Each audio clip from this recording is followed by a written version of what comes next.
This channel does not promote any violent, harmful, or illegal activities. All content provided by this channel is meant for an educational purpose only.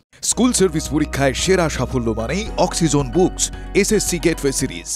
২১-এর মঞ্চে আজ ঠিক কি হলো? Target একেবারে ২০২৬। শুধু তাই নয়, এমনকি দিল্লিতেও পরিবর্তনের ডাক দেওয়া হয়েছে, যার ভিত্তি হবে বাংলা। ২১-এর মঞ্চ থেকে ২৯-এ কেন্দ্র সরকারের বদলের ডাক মমতা বন্দ্যোপাধ্যায়ের।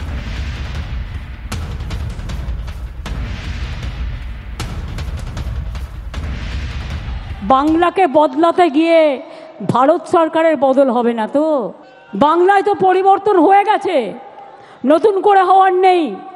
দিল্লিতে পরিবর্তন করার আছে, আগামী দিন দিল্লিকে পরিবর্তন করতে হবে।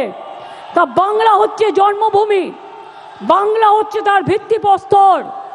আজকে ফাউন্ডেশন স্টোন ইনাগুরেশন করলাম দিল্লিকে উৎখাত করবার।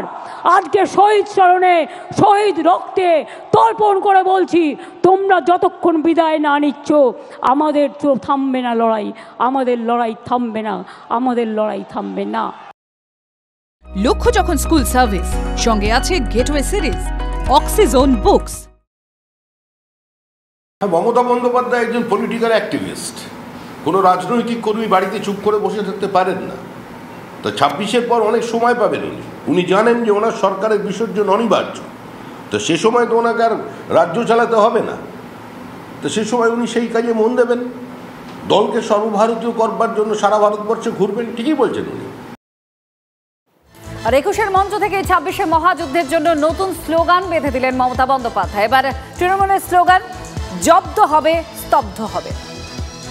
আমি আগের বার বলেছিলাম বদলা নয়, বদল চাই। তাই আপনাদের গায়ে কিচ্ছু হাত দিইনি, কেউ দেয়নি। তৃণমূল কংগ্রেস কর্মী মারা গেছে, হাজার হাজার তৃণমূল কংগ্রেসকে আপনারা মেরে ফেলেছেন, আমরা তাও হাত দিইনি। আর এবারে স্লোগানটা হবে জব্দ হবে, জব্দ হবে, স্তব্ধ হবে। এবং তোমাদের, আমাদের দর্শন, তোমাদের বিসর্জন। বাদবাকিতে বুঝিয়ে বলবো আবার নির্বাচনের সময়। তৃণমূলের রাজনীতিটাই তো থ্রেটের রাজনীতি, তৃণমূলের রাজনীতিটাই তো বিরোধীদের ভয় দেখানোর রাজনীতি। আর সর্বোপরি মানুষকে ভীত সন্ত্রস্ত করে, মানুষের মৌলিক অধিকারগুলোকে বাজেয়াপ্ত করে, তাদের জীবনের গতিমুখকে স্তব্ধ করে দেওয়ার রাজনীতি। পুরোটাই তো জব্দ করার ব্যাপার। উনি যেভাবে রাজনীতি করেন সেটাই ওনার বক্তব্যে আর কি উঠে এসেছে। আর বাংলা ভাষা নিয়ে সুর আরো চড়ালেন তৃণমূল নেত্রী। ২১-এর মঞ্চ থেকে তার হুঁশিয়ারি, বাংলা বলার জন্য কোনো বাঙালি যদি গ্রেফতার হয় তাহলে লড়াই দিল্লি পর্যন্ত যাবে। আর ভাষা নিয়ে ২৭শে জুলাই নানুর দিবসের দিন থেকেই পথে নামতে চলেছে তৃণমূল কংগ্রেস। বাংলা ভাষার উপর যে সন্ত্রাস, আর বাংলায় যদি লোককে অ্যারেস্ট করা হয় বাংলা ভাষা বলবার জন্য, তাহলে জেনে রাখবেন এই লড়াই দিল্লি পর্যন্ত যাবে। আর আমি কিন্তু ছেড়ে দেবার লোক নই।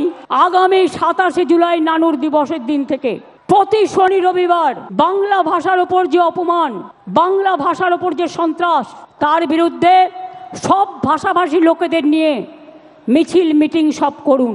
আর এই দিনে আমাদের শপথ হলো ভাষা রক্ষার শপথ। তাও বিজেপি বাংলা, উনি কেন স্টালিনের কথা বলছেন না? কারণ তো তৃণমূল কংগ্রেস। বাংলাদেশ থেকে আপনি মুসলিম অনুপ্রবেশকারীকে নিয়ে এসে পশ্চিমবঙ্গে ফেক আধার কার্ড বানিয়ে দেবেন, রেশন কার্ড বানিয়ে দেবেন, আর তারা সেই কাজ নিয়ে বিভিন্ন জায়গায় গিয়ে কাজ করবে। আর রেডে ধরা পড়লে তাদের বাংলাদেশি বলে চিহ্নিত হয়ে যাবে। আর তাদের যদি ডিটেক্ট এন্ড রিপোর্ট করবার ব্যবস্থা হয়, মুখ্যমন্ত্রী বলবেন বাঙালিদের ওপর আক্রমণ। বাঙালি তো চিরকাল প্রতারিত। আর ২১-এর মঞ্চ থেকে দলকে ২৬-এর টার্গেট ঠিক করে দিলেন তৃণমূল নেত্রী। মমতা বন্দ্যোপাধ্যায় জানিয়ে দিলেন ২৬-এ আরো বেশি সিট নিয়ে জিততে হবে। আর বঙ্গ জয়ের পর লক্ষ্য হবে দিল্লি।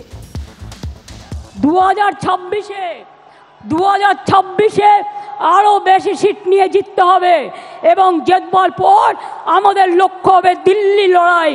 দিল্লিকে হাঁটাতে হবে, বিজেপিকে হাঁটাতে হবে, চক্রান্ত রুখতে হবে। আর যদি মনে করেন এজেন্সি লাগিয়ে চক্রান্তকে রুখবেন। জেনে রাখুন, আমরা জেলে থাকলেও আমাদের এখানে ছোট্ট বৃক্ষ হয়ে জন্মাবো, আর দিল্লিতে গিয়ে আমরা ওটা শাখা পোশাখা নিয়ে বিস্তার করব। আমাদের আটকে রাখা যায় না, আমাদের রোখা যায় না। তৃণমূল কংগ্রেসের যে সমস্ত কর্মীরা চূড়ান্ত বিপরীত অবস্থায় থেকে নিজেদের ঘাম রক্ত দিয়ে দেওয়ালে ঘাসফুল এঁকেছিলেন, মুখ্যমন্ত্রী মমতা বন্দ্যোপাধ্যায়কে একা থাকতে দেননি, যারা এখনো পর্যন্ত তৃণমূল কংগ্রেসের অমৃত রস পান করেনি, তারাও কিন্তু যুক্ত হচ্ছেন। তারাও কিন্তু আজ এই পরিবর্তনে সামিল হবে। বিসর্জনের যাত্রায় তাদেরও দেখা যাবে। আমরা তো খোলা বলছি, সমস্ত মানুষের কাছে আহ্বান জানাচ্ছি, যারা নোটায় ভোট দেন আমরা তাদের বলছি, আপনাদের নোটায় ভোট দেওয়ার জন্য আরো সময় থাকবে। যারা বামপন্থীদের ভোট দিয়েছেন, যারা কংগ্রেসকে ভোট দিয়েছেন, যারা তৃণমূল কংগ্রেসকে ভোট দিয়েছেন, আপনাদের এই ভোট 1947 সালের 20শে জুনের পরের ভোট হবে। আপনারা এই ভোট দেবেন পশ্চিমবঙ্গকে পশ্চিম বাংলাদেশ না হতে দেওয়ার জন্য। আপনারা ভোট দেবেন যাতে এটা ইসলামিক রিপাবলিক না হয়ে যায় তার জন্য। এবছরই বিহারে ভোট রয়েছে, তারপরেই বাংলায় ভোট। আর তার আগে পাশের রাজ্যে নির্বাচনের আগে ভোটার তালিকা নিবিড় সংশোধন নিয়ে চড়া সুর বাঁধলেন মমতা বন্দ্যোপাধ্যায়। ধর্মতলা সমাবেশ থেকে তার অভিযোগ, সমীক্ষার নামে বিহারে 40 লাখেরও বেশি মানুষের নাম বাদ দেওয়া হয়েছে, ভোটারের নাম বাদ হয়েছে তালিকা থেকে। বাংলায় হাত দিলে আন্দোলন হবে, কমিশনের অফিস ঘেরাওয়ের ডাক দিলেন তৃণমূল নেত্রী। आप खाली मिसरूल का बात करते हैं, मिसरूल तो आपका गवर्नमेंट का है। हम इलेक्शन कमीशन को चेयर को रेस्पेक्ट करते हैं, लेकिन जैसे बिहार में 40 लाखों का ज्यादा आदमी को नाम निकाल दिया, और बंगाल में भी करने वाला है। अगर करेगा तो घेराव कर्मसूची करेंगे, पूरा घेराव होगा, पूरा आंदोलन होगा, हम नाम काटने नहीं देंगे। বাদ হবে, বাদ একটা তো অনেক দূরের কথা, লক্ষ লক্ষ নাম বাদ হবে, লক্ষ লক্ষ নাম বাদ হবে। ভেজাল যা কিছু আছে ভেজাল মুক্ত হবে, নাম বাদ দিয়ে পরিচ্ছন্ন ভোটার তালিকায় নির্বাচন হবে। এটা মুখ্যমন্ত্রীর পাশের বাড়ির মানুষ চায়, এটা ভবানীপুরের মানুষ চায়, এটা দক্ষিণ কলকাতার মানুষ চায়, কালীঘাটের মানুষ চায়, তার প্রতিবেশীরা চায়, গোটা কলকাতা শহর চায়, এটা কুচবিহারের মানুষ চায়, কাকদ্বীপের মানুষ চায়, জলপাইগুড়ির মানুষ চায়, মালদার মানুষ চায়।